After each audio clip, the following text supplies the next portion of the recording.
Hello, here I have for you some of the Orange ModWorks kits installed. I also have the Alpha Trooper kit, except Orange ModWorks did not ship a spring with that kit for whatever reason, so I'm actually having them send me a 5 kilogram spring, which I think this just stroke of luck that turned out that way, since I do hear that 5 kilogram spring is much better with the Alpha Trooper. Anyhow, I'm going to be reviewing these 3 kits with you. So here we go. Alright, I'm going to do a firing section later where I'm going to test the accuracy and range so you can see on camera. But here first is the Raider with the Massacre Kit installed. And what I did to this is I glued down the slam firing mechanism. So the slam firing mechanism was as far this way as you could get it towards the front of the blaster. And I glued everything down except the little box that can wiggle up and down. And I did that to disengage the slam fire, but also allow me to deprime the blaster, so I can fire very, very well. I'm not having any issues firing, and I fired this a lot of times, and I just haven't had any issues. Some people have had a lot, but I think that must be because of misuse, or they didn't install it correctly. I found these extremely easy to do, though. So see, you can, instead of holding on the trigger, I can deprime it so it won't just fire and I won't have to have the dart loaded, which is very, very nice. And again, when I have this in here, then I can still fire extremely quickly.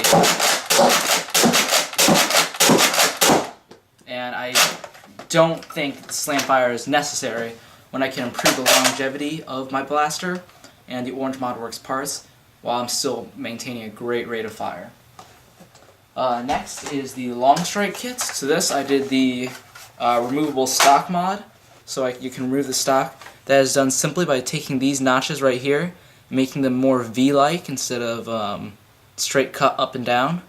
It's not really focusing very well, but hopefully you can see that there are 2 notches here, and there are also 2 notches right there that you have to cut so they're more like a V rather than just straight up and down, so you can easily attach it and detach it when you need to, but it's sturdy at the same time, so I don't think it's just going to fall out. And firing, you do have to prime with both hands, which I don't like that much, but prime with one hand you just can't do it. Even though this prime is very, very easy, the bolt sled just flexes, and no matter how strong you are, you just can't do it. It's not possible.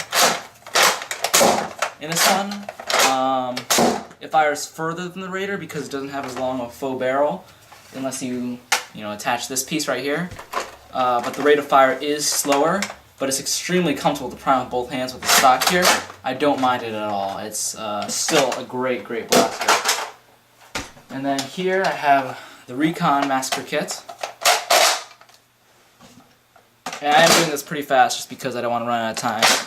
And this one, just because of the manner of priming like this, and with one hand, it's harder to prime than any of the other blasters. It takes a bit of getting used to. But otherwise, it's really, really nice. I took out all the locks and everything. I haven't been having any issues. It fires very, very, very powerfully. But again, because we are using streamlines, the accuracy is just not there.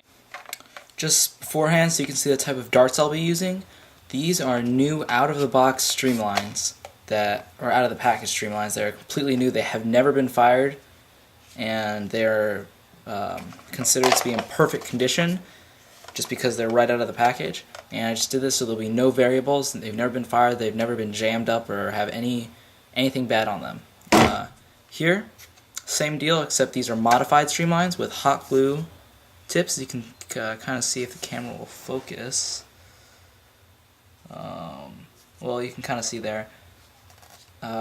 These are by no means perfect hot glue domes for these tips, and I don't really even like modifying streamlines just because here in the Midwest we don't really tolerate hot glue tips just because they're much harder impact. We usually go with slugs like this. These are some of the first of these that I've made. I did try to make them as best as I can, but they're by no means perfect. I have made a few others before, and that was just to test out modified streamlines. In general, I made 3, but these ones I all just made just now. Try to be as uniform as possible. So here we go. First, I'm going to be using these stock streamlines, and I'm using the long strike just because it has very reliable feeding. You can kind of see that veered off ways to the left. That hit my fish tank.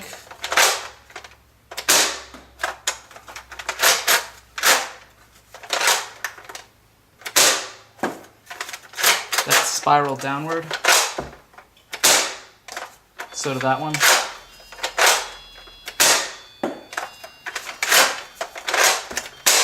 And I'm out. Here I'm using the modified streamlines. Hopefully I'll be getting a lot better ranges and accuracy with this. Those just dipped downward.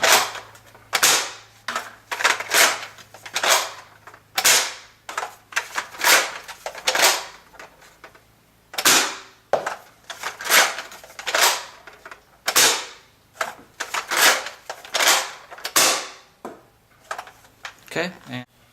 Alright guys, I have to say that range test and accuracy test was kind of disappointing to me, since I did spend a lot of money on these kits. I spent, how much were these? They were like $120 for these kits, plus I only had the Recon ahead of time, so I had to buy the Alpha Trooper, the Raider, and the Long Strike, which, on top of that, that was, what, $90 extra, so that's over $200 that I spent for a blaster that hits 0 out of 12 on the mark that I was hitting, and that really disappointed me.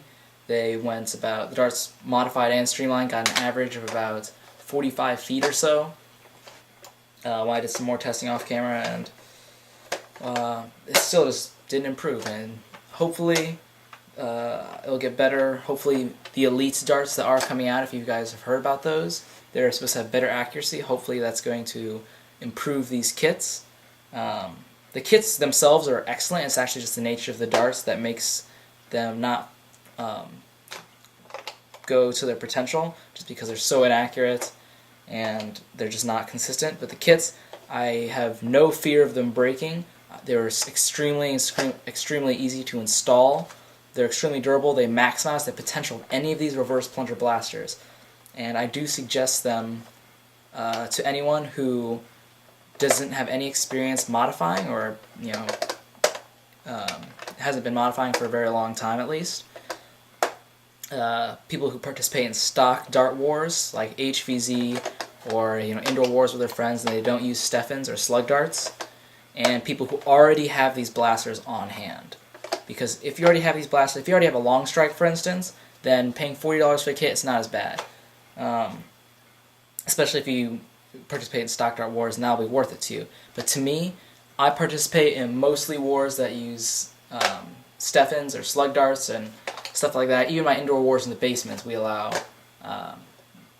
like pistols, Night Finder pistols, which I would prefer to use those since they would hit my mark every single time. They're more accurate. I can use whatever type of dart I want with the CPVC barrel, and they're just more reliable, and I really like that about them. But since I sell my rainbow pumps for $65 plus shipping, so spending $75, $80 on these, it's not really worth it in my opinion if you're not going to be using these for stock dart only wars. Because if you do plan on getting into modifying, building homemades, or doing something that's not just stock dart wars, if you plan playing with more modified guns with other people and having wars that use Steffens, going to NIC wars, then yeah, don't get these kits because it's not worth it. But otherwise, they're excellent kits. They're durable. I didn't have any problems with them, and I am happy that I was able to maximize the potential of these blasters. Hopefully Angel Breeching them will even take it another step up with accuracy and consistency, and maybe I'll even be able to use slug darts. So I'll update you when that happens, and thanks for watching.